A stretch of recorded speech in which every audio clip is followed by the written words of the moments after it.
Well, the lifting apparatus, whatever, truss, whatever you want to call it, for the fuel tank is done and painted. It'll attach to the crane here. Lift that up, so that looks good.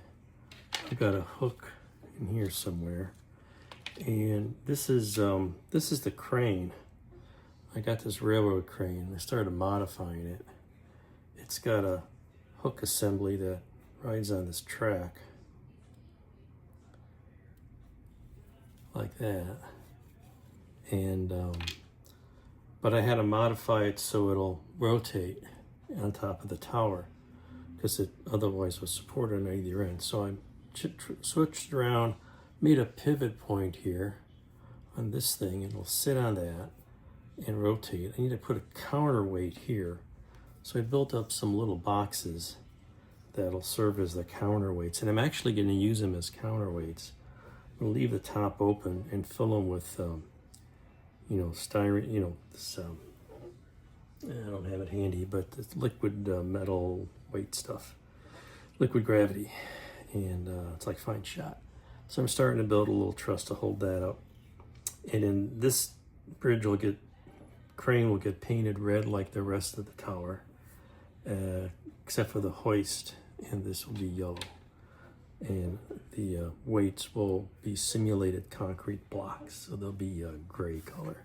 So this coming along, and we'll see what happens. Well, I've got this crane modified. I turned around one of the trusses and made a mounting platform. It's got a hole in it to pivot on. And I added some little plastoc and screw pieces, made some shelves here for some counterweight boxes that can sit back there. And now it's ready for some red paint. Just got some primer on it to get it all clean coat. Uniform undercoat.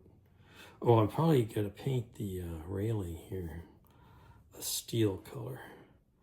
I guess I'll do that after I get the red on it. So I got the tower done and the crane.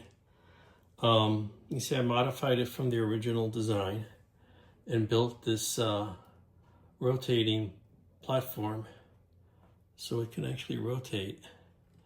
And get back a little further so I can see the thing against. I had to put this backdrop here so you could actually see it against my red supply cabinet.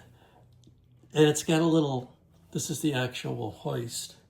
And there's a track there, a beam that actually slides on, so I can put it wherever I want. I'm gonna drill some holes, put some string in it, and I got a hook that'll attach to it, and that'll hold up the booster fuel tank. But it rotates, and I'm gonna put some counterweights here just to kind of give it some balance. I still got to do that. So here's the tank with the crane on it, and we'll just show that being lifted up here, some random height on this crane, and that'll add a little action to the scenery, to the diorama. So that's in there like that. It's time to get going on the base.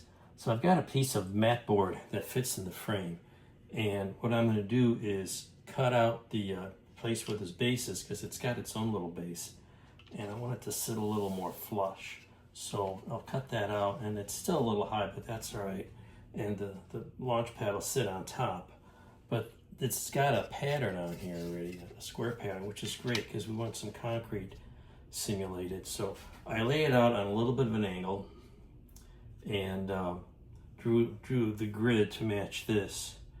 And so I will score this in, paint it to match this concrete color, and have installed. And I'm not painting the frame too, it's got a couple of cracks in it. But then you can start placing things on here, maybe put on some striping. I'm not quite sure what yet, but it's starting to come together. And this is the next step. Well, as you can see, I got some, stripes, runway type stripes and alignment stripes on the board. Just painted it and masked it, and didn't lift anything off the mat board, so that was good. But you can also see the color on the base there is a little lighter, so I'm just going to wrap this with tape and hit that base with that same light gold gray. And then start doing some weathering, you know, blast effects, because this is a reusable pad, and maybe some other tire wear marks around the periphery here. Well, as you can see, I've got a little weathering here on the base for the launch pad. Put some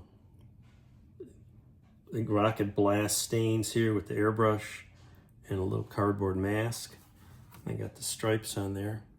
And the other thing I've done is added some bits of some foam board and some scraps from the mat board. And I put them on here because when I carry this thing around, this tower is gonna not be glued down.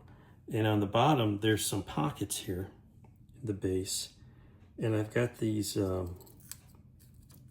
cardboard pieces set up so that it'll give a positive location and it's not gonna move around once it's setting there. So that'll give that a positive location to get this base set up. Meanwhile, I've been modifying some of these platforms. This one I actually added a little walkway because it's at the level where the crew would enter. And that'd go up at this level here. You can't see it from the back. And then there's one more at the top level. Again, I had to modify it because, you know, this is all fantasy, so it doesn't really matter. But I'm anticipating you'd have the tower could be in place for launching, kind of like, you know, most towers today are used. Early on, these towers, you know, folded back down. They pivoted. Here we go. That'll get fixed up later. But, you know, it pivots back here. This is glued fixed, so it could theoretically still pivot. The crane makes it a little awkward to do that, but the crane is functional. Slides back and forth here. But for this, it's just, you know, to look like something. And I cut off the part that overhung the launch area. So this will all be semi-functional when we're done. So that starting to actually get the diorama base put together. I think the next step I'm going to do is actually install the pad here, this mat board concrete pad in the frame, and so I'm clear on the edges and don't start putting things together. So that's a good move. I'll probably add a little more tire tracks or whatnot, oil stains, a little weathering to the concrete here. But it's getting to where this is ready to install in that frame and start placing things down. Big step.